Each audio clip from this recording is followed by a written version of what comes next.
Hello everyone, welcome to UP board classes. और आज हम डिस्कस करेंगे अपना स्ट्रेटेजी प्लान जो अगस्त से स्टार्ट होगा। अभी तक कुछ बच्चे होंगे जिन्होंने अपनी प्रिपरेशन सीरियस मोड में स्टार्ट नहीं की होगी, और कुछ बच्चे होंगे जो जुलाई से या अप्रैल से ही बढ़िया तरीके से पढ़ रहे होंगे। लेकिन अब जो अगस्त से स्टार्ट कर रहे हैं उनके लिए प्लान क्या होना चाहिए, उनको कैसे अपनी स्टडीज को मैनेज करना है, क्योंकि उन्होंने लेट स्टार्ट किया है। लेट स्टार्ट किया है इसका मतलब ये नहीं है कि बहुत ज्यादा देर हो गई है। अभी भी आपके पास इनफ टाइम है। अगर आप राइट स्ट्रेटजी का यूज करेंगे और राइट प्लान, तो आप अभी भी जो 95% स्कोर कर सकते हैं अपने यूपी बोर्ड पेपर में। तो उसके लिए हमारे पास एक प्लान स्ट्रक्चर होना चाहिए, और उसे हमें रिगरसली फॉलो करना है, यानी कि अच्छे तरीके से डेली एक कंटिन्यूटी बना के उसे हमें फॉलो करना पड़ेगा। आज हम डिस्कस करेंगे आपका स्कूल टाइम क्या कैसे मैनेज करना है, नोट्स कैसे बनाने हैं, टाइम टेबल क्या होना चाहिए, और कुछ सीक्रेट ऐसे जो मतलब बच्चों को अगर पहले पता चल जाते हैं तो उनको प्रिपरेशन में एक एज मिल जाता है कि उन्हें कैसे प्रिपेयर करना है। ठीक। तो अगर हम देखें तो आपके पास अभी अगस्त और सितंबर का महीना पूरा पड़ा हुआ है। अब आपको क्या करना है कि आपको कॉन्सेप्ट्स अपने जो हैं वो सारे इन्हीं 2 महीने में क्लियर कर लेने हैं। कॉन्सेप्ट्स क्लियरिटी होनी चाहिए। और कॉन्सेप्ट कहाँ से क्लियर करेंगे? एक तो आप एनसीईआरटी की रीडिंग कर सकते हैं, और अपने टीचर्स के नोट्स को रेफर कर सकते हैं। जैसे मैथ्स के लिए आप मेरे चैनल को ज्वाइन कर सकते हैं, और यहाँ पर आपको मैथ्स का पूरा सिलेबस कराया जाएगा, तो आप सोर्सेस को फॉलो कर सकते हैं। फिर अगर टाइम की बात मैं करूँ तो आपको 6 घंटे मान के चलिए आपका स्कूल में लग जाएगा, और 6 से 7 घंटे ही आपको घर पे देना होगा। और ये जो 6 से 7 घंटे हैं इनको आपको subject wise, topic wise divide कर लेना है। आप ये कोशिश करना कि आपको ये जो 6 या 7 घंटे घर पे पढ़ना है, ये मैक्स टू मैक्स 3 सब्जेक्ट्स में डिवाइड हो। अब 3 सब्जेक्ट्स में कैसे डिवाइड करना है ये हम आगे देखेंगे, और इन 6 से 7 आवर्स में क्या करना है ये भी हम अभी बताएंगे। बाकी आपको ये तो पता ही होगा कि हाँ, विषय के लिए आपको अलग रजिस्टर या फाइल और शॉर्ट नोट्स बनाना है। तो शॉर्ट नोट आपको कब बनाना है?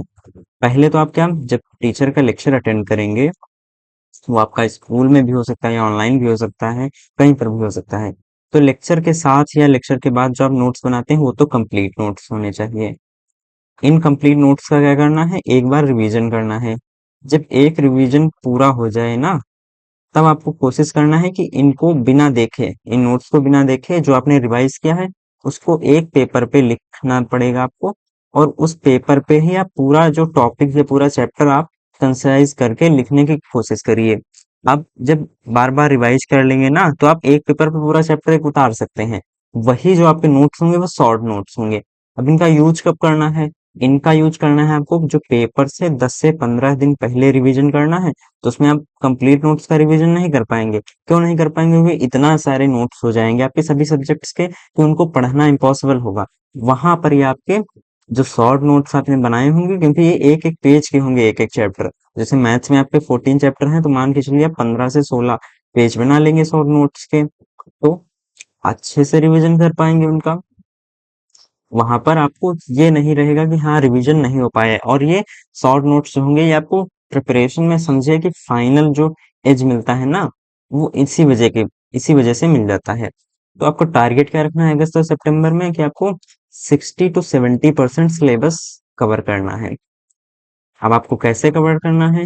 तो मेरे चैनल पे आपको मैथ्स का सिलेबस सितंबर लास्ट तक लगभग आपका 80% खत्म हो जाएगा, मतलब कंप्लीट आपको मिल जाएगा। अभी अगस्त से स्टार्टिंग में यहाँ पर 5th चैप्टर तक कंप्लीट हो चुका है हमारा, क्योंकि एक एक्सरसाइज बची है 5th चैप्टर की, तो ये भी कंप्लीट हो जाएगा। फिर सितंबर में आप मान के चलिए कि मैं जो आपका 10th चैप्टर तक करा दूंगा, 5 और चैप्टर करा दूंगा, या 9th से 10th चैप्टर आपका चलेगा। ठीक। तो आपको लगभग 80% सिलेबस हमारे चैनल पे मैथ्स का कंप्लीट मिल जाएगा। मिड अक्टूबर या लास्ट अक्टूबर तक आपको 100% सिलेबस कवर मिलेगा। ठीक। फिर आपको क्या करना है, नोट्स, अब सिलेबस आपने कंप्लीट कर लिया तो नोट्स आपको तैयार कर लेने हैं। वो मैंने आपको बता ही दिया कि कैसे नोट्स तैयार करने हैं।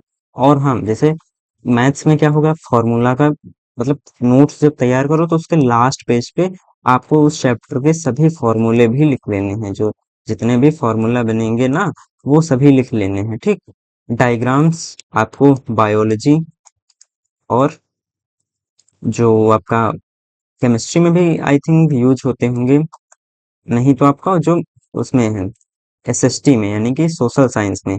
सोशल साइंस में आपको डायग्राम के नाम पे मतलब वो जो मैप होता है ना, मैप आप खरीद के उसमें जो स्थान भरने वाले क्वेश्चंस आते हैं ना, उनकी प्रैक्टिस आपको करना है।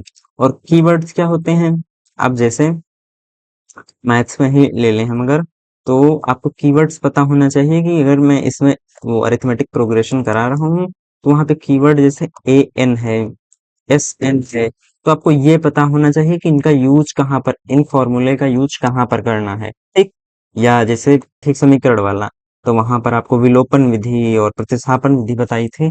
तो इनको देखते मतलब जब क्वेश्चन देखें तो आपको कीवर्ड याद आ जाने चाहिए कि यहाँ पर ये वाला वो फार्मूला यूज होगा, ठीक। ऐसे ही अदर सब्जेक्ट में भी आपको कीवर्ड पता होने चाहिए। फिर अक्टूबर से नवंबर में आपको क्या करना है, अब जो आपने 60 to 70% सिलेबस अपना खत्म किया है, उसको रिवाइज करना है, ठीक। और जब रिवाइज करेंगे तो उसके जो पीवाईक्यू होंगे, उनको पीवाईक्यू क्या होता है, प्रीवियस ईयर क्वेश्चन, तब तक आपको पीवाईक्यू की जो बुक्स होंगी वो मिलना स्टार्ट हो जाएंगी। और उनसे आपको प्रैक्टिस करनी है, जितने आपने चैप्टर कंप्लीट कर लिए हैं उतने पीवाईक्यू लगाने स्टार्ट कर देना है। फिर अब आपको बता दिया ना कि रिवीजन करना है, फिर पीवाईक्यू लगाने हैं। पीवाईक्यू लगाने के बाद जो टॉपिक आपके वीक हों, जो टॉपिक आपके क्या हों, वीक हों, उनको फिर से रिवाइज करना है और फिर से उनके पीवाईक्यू लगाने हैं। आपका जो मेरिट लिस्ट में आपका जो नाम आएगा ना, वो पीवाईक्यू की वजह से ही आएगा, पीवाईक्यू और रिवीजन की वजह से। क्योंकि सभी बच्चों के पास रिसोर्सेज अब लगभग अवेलेबल हैं, सभी के पास ऑनलाइन स्टडी अवेलेबल है, सभी के स्कूल में टीचर्स आई थिंक अच्छे ही होते हैं, या नहीं अच्छे होते तब भी उनको ऑनलाइन सब कुछ मिल जाता है। तो आप डिफरेंशिएट कहाँ पर कर पाएंगे, डिफरेंशिएट आप उनसे रिवीजन और प्रैक्टिस में ही कर पाएंगे। कोई बच्चा है वो रिवीजन कम करेगा, तो उसके कम मार्क्स आने की प्रोबेबिलिटी होगी। कोई बच्चा जो प्रैक्टिस और रिवीजन ज्यादा करेगा, तो उसके ज्यादा मार्क्स आने की प्रोबेबिलिटी होती है। अब जब आप क्वेश्चन बैंक्स मतलब आपने पीवाईक्यू लगा लिए, तो कुछ बहुत सैंपल पेपर भी लगा लीजिए। सैंपल पेपर क्या होते हैं, ये पीवाईक्यू पे भी बेस्ड कुछ पेपर होते हैं, जो आई थिंक मतलब नए क्वेश्चन बनाए जाते हैं इसमें। सैंपल पेपर में क्या होता है, न्यू क्वेश्चन पुट डाले जाते हैं, और कुछ आपके जो पीवाईक्यू वाले होते हैं वो डाले जाते हैं, तो आप ये भी यूज कर सकते हैं। तो टारगेट आपको कौन कौन से कंप्लीट करने हैं, कि आपको फर्स्ट रिवीजन पूरा कर लेना है जो आपने सिलेबस कवर किया है, और हर सब्जेक्ट के पीवाईक्यू सॉल्व करने हैं, और राइटिंग मतलब आंसर जो राइटिंग होती है ना, उसकी प्रैक्टिस स्टार्ट कर देनी है। इसी के साथ साथ जो आपका वो 40 से 30% सिलेबस बचा था ना, वो भी आप इसी पीरियड में कवर करेंगे, क्योंकि आपको 2 मंथ का टाइम मिल रहा है ना, तो इनफ टाइम है कि आप 40 से 30% अपना सिलेबस भी कवर कर लें, और इतना सब रिवाइज वगैरह भी कर लें, ठीक। फिर अब आपका टाइम पीरियड होगा दिसंबर से जनवरी का। अब आपका सिलेबस पूरा 100% कवर है दिसंबर के स्टार्टिंग में, तो आपको मॉक टेस्ट देने हैं। मॉक टेस्ट का मतलब क्या है, कि आपको मतलब जो एमसीक्यू वाले क्या क्वेश्चन होते हैं, उनके लिए आपको मॉक टेस्ट देना है। और आप पूरे सिलेबस का एक बार सेकेंड रिवीजन भी करेंगे, जो कंप्लीट रिवीजन होगा। अब आपको 3 घंटे मतलब मिलते हैं पेपर में सॉल्व करने के लिए, तो आपको 3 घंटे आप टाइमर लगा लें, और उस हिसाब से पेपर सॉल्व करना स्टार्ट कर दें। मॉक टेस्ट का मतलब यहाँ पर क्या है, पेपर से रिलेटेड है, कि आपको जो पेपर होता है वो सॉल्व करना स्टार्ट कर दें। अब आप क्या करें, जैसे हिंदी की अगर मैं बात करूं, तो हिंदी में आपको क्या करना है, जो 3 आर होते हैं ना, इनको 10 मिनट या 15 मिनट या 5 मिनट ऐसे डिवाइड कर लेना है। जितने सेक्शन आपके आते हैं ना, या जितने क्वेश्चन होते हैं, जैसे जीवन परिचय पूछा जाता है आपसे, तो उसको कितने मिनट में लिखना है, आपको जो व्याख्याएं करनी होती हैं वो कितने मिनट में कंप्लीट होनी चाहिए, ये सभी आप टाइम बाउंड मैनर में करिए। तो आप, मैंने जहां तक देखा है कि बच्चों का हिंदी का पेपर जो होता है थोड़ा लेंदी होता है, कि उसमें ज्यादा लिखना पड़ता है, तो छूट भी जाता है कई बार। तो आप हिंदी में ये स्ट्रेटेजी लगा सकते हैं कि आपको थोड़ा 10-10 मिनट में, ये आपको डिसाइड कर लेना है कि आपको 10 मिनट में जीवन परिचय पूरा कंप्लीट करना है, तो कंप्लीट करना है। या 7-8 मिनट में, जितना भी आप टाइम मतलब, पहले आप थोड़ा ज्यादा टाइम दें, फिर आप जैसे नजदीक आने लगेंगे ना एग्जाम के, वैसे वैसे आप टाइम को थोड़ा कम करते जाइए, कि आपको लास्ट में 10-15 मिनट पेपर में बच भी जाएं। तो जो हमारे चैप्टर्स वीक रह जाएंगे, उनको फिर हम रिवाइज करेंगे इसी पीरियड में। यानी कि आपको सेकंड रिवीजन पूरा कर लेना है, और पेपर को जो प्रेजेंटेशन है वो इम्प्रूव करना है। अब पेपर प्रेजेंटेशन से क्या मतलब हुआ कि आपको जब सॉल्व करेंगे ना क्वेश्चन पेपर, आपको कुछ यहाँ पर हम कॉपीज भी दिखाएंगे तब, जब ये दिसंबर से जनवरी होगा तो कैसे आप कॉपी लिखनी है, तो वहां पर आपको प्रेजेंटेशन दिखाया जाएगा कि आपको पेपर में प्रेजेंट कैसे करना है अपने आंसर्स को, कितने इफेक्टिव वे से आप प्रेजेंट कर सकते हैं कि जो एग्जामिनर आपका आंसर चेक करे उसको ज्यादा पढ़ने की जरूरत ना पड़े, उसको आपका आंसर बोगस ना लगे, ठीक। तो वो आप यहाँ पर सीखेंगे और आपसे जो गलतियां हो रही थी उन्हें सुधारेंगे और उनसे सीखने की कोशिश करेंगे यहाँ पर। फिर आपको फरवरी में डेट आ जाती है एग्जाम्स की, वहां पर आपको फाइनल टच मैंने क्या बताया था फर्स्ट स्लाइड में कि आपको शॉर्ट नोट से देंगे फाइनल टच, यहाँ पर आपके शॉर्ट नोट्स काम आएंगे, ठीक। फिर आपको कॉन्फिडेंस लाना है कि हाँ पेपर, मतलब ये नहीं है कि आपको डर जाना है पेपर से कि हाँ पेपर आ रहे हैं तो क्या होगा, ऐसा कुछ नहीं है। आप कॉन्फिडेंस रखेंगे तो आप अच्छा ही स्कोर करेंगे पेपर में, चाहे जैसा पेपर आ जाए। बस आपको हार्ड वर्क करना है, प्रैक्टिस करनी है, पीवाईक्यू लगाने हैं, बस इतना ही काम करना है। तो फरवरी में अब क्या करना होगा कि आपको डेली मतलब 2 से 3 सैंपल पेपर सॉल्व करने हैं। सैंपल पेपर या पीवाईक्यू पेपर, अब ये 2 से 3 क्या अलग अलग सब्जेक्ट के, जैसे अल्टरनेट डेज के, तो 3 सब्जेक्ट आज सॉल्व की तो 3 कल सॉल्व कर लिए, फिर 3 आज सॉल्व की, मतलब ऐसे ही आपको सॉल्व करना है और कॉन्फिडेंस बनाना है और अपना रिवीजन करते रहना है। Revision and practice is the key of success, ठीक। तो आपको यही दोनों चीजों पर डिपेंड होना है। फिर अब जो टॉपर के सीक्रेट्स होते हैं, वैसे सीक्रेट्स तो नहीं होते, ये बच्चों को पता होते हैं लेकिन बच्चे इन पे काम नहीं करते हैं। ये सीक्रेट होता है कि टॉपर्स इन पे काम करना स्टार्ट कर देते हैं और जो एवरेज बच्चा होता है वो इन पे काम नहीं करता है। भाई पता तो उसको भी होता है कि हमारी जो सब्जेक्ट वीक है या मीडियम है स्ट्रांग है, उनको कैसे पढ़ना है, मतलब उसको ये तो पता ही होता है कि हाँ ये मेरी सब्जेक्ट वीक है इस पे ज्यादा ध्यान देना है, या मीडियम है इस पे कम, या स्ट्रांग है उसको थोड़ा कम और ध्यान दे सकते हैं, पता सबको होता है। लेकिन कौन करता है या कौन नहीं करता है ये डिसाइड करता है, यही सीक्रेट होता है आपका। तो आपको सब्जेक्ट वाइज प्रायोरिटी देनी है कि वीक में जो हो वो आप उठा लें और एक मीडियम के सब्जेक्ट उठा लें और उन पे ज्यादा ध्यान दें। स्ट्रांग अगर तो उस पे भी ध्यान देना है, ऐसा नहीं कि वीक और मीडियम के चक्कर में स्ट्रांग को वीक बना ले, इस पे भी ध्यान देना है लेकिन इस पे थोड़ा आप कम 10-15 मिनट टाइम कम दे सकते हैं। तो अब हर दिन आपको 2 से 3 सब्जेक्ट्स पढ़ लेनी है मैक्सिमम, और इस पे थ्योरी और नॉर्मल बेस्ड जो नंबर बेस्ड क्वेश्चन होंगे वो सॉल्व करने हैं। टाइम टेबल में थोड़ा खाली समय भी जोड़ो, मतलब आपको थोड़ा एग्जॉस्ट नहीं होना कि आपको एकदम पूरा झुंझलाहट आ जाए पढ़ के। थोड़ा टाइम अपने एंटरटेनमेंट के लिए भी दो, अपने दोस्तों से बात करने के लिए भी टाइम निकालो, घर पे बात करो या खेलने के लिए आधा घंटा 45 मिनट का टाइम निकालो, कुछ भी मतलब खुद को एंटरटेन करो। जब आप सारे टारगेट अपने अचीव कर लो ना, तो एक रिवार्ड दो अपने आप को। रिवार्ड क्या हो सकता है कि जैसे आपने कुछ, आपको जो देखना होता है यूट्यूब पे वो देख सकते हैं, या आपने कोई जो मतलब कुछ भी गेम वगैरह खेलना है आउटसाइड, मैं तो रिकमेंड करूंगा कि आपको आउट आउटसाइड वाले स्पोर्ट खेलने हैं जो बाहर खेले जाते हैं। फोन पे ना ही खेलें तब भी बढ़िया रहेगा क्योंकि उससे डिस्ट्रैक्शन बढ़ जाता है। तो आप ऐसे रिवार्ड खुद को कर सकते हैं, इससे क्या होगा आपका रिवार्ड मैकेनिज्म भी अच्छा हो जाएगा, आपको हार्ड वर्क करने की आदत भी पड़ जाएगी, ठीक। फिर आपके जो सक्सेस में 90 to 100% योगदान रहेगा वो रहेगा एनसीईआरटी का। एनसीईआरटी से ही आपके कॉन्सेप्ट बनते हैं, एनसीईआरटी का सिलेबस बोर्ड फॉलो करता है। तो आप एनसीईआरटी पे 100% मास्टरी करो। जब एनसीईआरटी आपकी कंप्लीट हो जाए तब आप रेफरेंस बुक पे भी रेफर कर सकते हो, ठीक। रेफरेंस जो बुक होंगी उनको रेफर करिए। या जैसे मैथ्स में लूँ तो मैंने आपको सिलेबस वाले वीडियो में बताया था कि आप एग्जाम्पलर बुक जो होती है उसको भी रेफर कर सकते हैं, ठीक। फिर इम्पोर्टेंट क्वेश्चन जो आपको होगा, अब जब आप चैप्टर पढ़ें तो उसको समझें, फिर क्या करें। अब मैथ्स में तो खैर आपको मिल जाएंगे क्वेश्चन, लेकिन जैसे सोशल साइंस में हो गया, आपने जैसे क्विट इंडिया मूवमेंट पढ़ा, भारत छोड़ो आंदोलन, तो उस पे खुद से क्वेश्चन बनाने की कोशिश करो कि क्या क्या क्वेश्चन बन सकते हैं, या खुद से आंसर लिखने की कोशिश करो। या सविनय अवज्ञा आंदोलन जैसे था, उसको कैसे मतलब समझना है। अब उसके लिए आप चाहे तो मतलब डॉक्यूमेंट्री वीडियो भी देख सकते हैं, बहुत सारे आपको मिल जाएंगे जिसमें आपको जो सब्जेक्ट की तरह पढ़ाया नहीं जाता है, आपको एक मूवी की तरह वो इवेंट दिखाया जाता है, तो आप उसका भी यूज कर सकते हैं, ठीक। फिर मैंने आपको पूरे वीडियो में हालांकि यही डिस्कस किया है कि पीवाईक्यू और सैंपल पेपर रियल प्रैक्टिस ही आपको बनाएंगे टॉपर। ठीक, तो आप इसे आप अपना मंत्र मान लीजिए कि यही आपको करना है। आपसे जितने महीने बचे हैं तब तक यही करते रहना है। PYQ, sample paper, real practice, revision, इसके साथ एक और जोड़ लीजिए कि रिवीजन।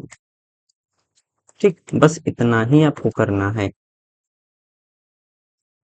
ठीक, तो ये हफ्ते में 2 पेपर कब सॉल्व करने हैं आपको? जो ये अगस्त से आपका दिसंबर वाला टाइम है ना, इसमें अब आप कहेंगे कि अगस्त में सिलेबस नहीं कंप्लीट होगा, तो आपका जितना सिलेबस कंप्लीट हो जाए ना उतना ही सॉल्व करो। कोई जरूरी नहीं कि पूरा पेपर सॉल्व करो। पेपर एक ले लो, उसमें जितना आपका सिलेबस कंप्लीट है उतना अटेम्प्ट कर लो। फिर आप जब वही पेपर बाद में अटेम्प्ट कर लेना जब आपका सिलेबस कंप्लीट हो जाए। और आपको हाँ एरर सीट बनानी है। मैथ्स में जैसे आपने कोई कॉन्सेप्ट पढ़ा वो आपको समझ नहीं आ रहा है, जैसे जो आपने क्वाड्रेटिक इक्वेशन पढ़ा और उसमें आपने जो फॉर्मूला हमारा x बराबर माइनस बी प्लस माइनस ये होता है B square minus 4ac upon 2a। अब आपको जो मैंने मूलों की प्रकृति बताई थी जो इस पे डिपेंड करती है वो समझ में नहीं आ रही है, तो आप उसकी जब आप क्वेश्चन सॉल्व करें एरर शीट बनाएं तो वहां पे आप इसको नोट कर लेंगे, हाँ इस टॉपिक में मेरी एरर हो रही है। तो जब आप फाइनल रिवीजन करेंगे ना, इस एरर शीट को भी एक बार आप देख लें कि आप कहाँ किस किस टॉपिक में आप एरर कर रहे थे, तो उसको भी रिवाइज कर लें जिससे आपको पेपर में गलतियां ना हो आपसे। फिर आपको जो रिवीजन कैसे करना है वो, ये 3x क्या है कि आपको 3 बार रिवीजन कैसे करना है। तो फर्स्ट रिवीजन आपको पढ़ाई के उसी दिन कर लें तो बेहतर होगा, नहीं तो 7 डेज के अंदर तो आपको करना ही है, मतलब 7 दिनों के अंदर अंदर आपको कर लेना है पहला सिलेबस रिवीजन। फिर सेकंड रिवीजन क्या होगा, आप 1 महीने के बाद कर सकते हैं। थर्ड रिवीजन एग्जाम से 1 हफ्ते या 2-3 हफ्ते पहले भी आपको स्टार्ट, 1 हफ्ते में तो इतना रिवीजन नहीं हो पाएगा, आपको 2-3 हफ्ते लग जाएंगे, तो आपको थर्ड रिवीजन वहां पर देना है। ये रिवीजन कौन सी बात कर रहा हूँ मैं, कंप्लीट रिवीजन की बात कर रहा हूँ। ठीक, फिर टेस्ट आपको कैसे देना है, रियल एग्जाम की तरह, जैसे ओएमआर शीट आप निकलवा लीजिए किसी दुकान से, वहां पे निकल जाएंगी। फिर उनको आप फिल करिए, देखिए कि आप गलती तो नहीं कर रहे हैं। कॉपीज आप ले लीजिए, अपने स्कूल में मिल जाएंगे आपको, उसमें पेपर दीजिए और अपनी राइटिंग स्पीड को इंक्रीज करिए, क्योंकि वहां पर पेपर छूटने का भी बहुत ज्यादा चांस रहता है। और हेल्थ का भी ध्यान देना है, आपको ऐसा नहीं कि पढ़ाई में ही लग जाना है आप हेल्थ को इग्नोर कर दें। हेल्थ इग्नोर नहीं कर सकते हैं। बाय द वे आप एग्जाम के टाइम बीमार हो गए तो फिर तो आपकी सारी प्रिपरेशन ही बेकार हो जाएगी। तो आपको 7 से 8 आवर्स की नींद भी लेनी है। मोबाइल का डिस्ट्रैक्शन हटा देना है, क्योंकि ये आपको डिस्ट्रैक्ट कर देगा, तो आपको पढ़ाई का टाइम नहीं मिल पाएगा। जब आप पढ़ाई का टाइम नहीं मिलेगा तो आप नींद का जो टाइम होगा वो पढ़ाई में देने की कोशिश करोगे, उससे आपकी हेल्थ बेकार जाएगी। और अपने अंदर कॉन्फिडेंस बिल्डअप करो कि मैं ये चीज कर सकती हूँ या कर सकता हूँ। ठीक, और छोटी छोटी सक्सेस को आपको सेलिब्रेट करना है। जैसे आपने कोई टेस्ट दिया और उसमें आपने अच्छा स्कोर कर लिया, गुड स्कोर कर लिया, तो आपको उसको फील करना है कि हाँ मैंने किया है, मैं आगे भी कर सकता हूँ। ठीक, फिर अब जो टॉपर बच्चे होते हैं वो क्या नहीं करते हैं, मैंने इस पूरे वीडियो में बताया कि क्या करना है, लेकिन ये भी तो पता होना चाहिए कि क्या नहीं करना है। तो आप पढ़ाई करते टाइम केवल समझिए या लिखिए।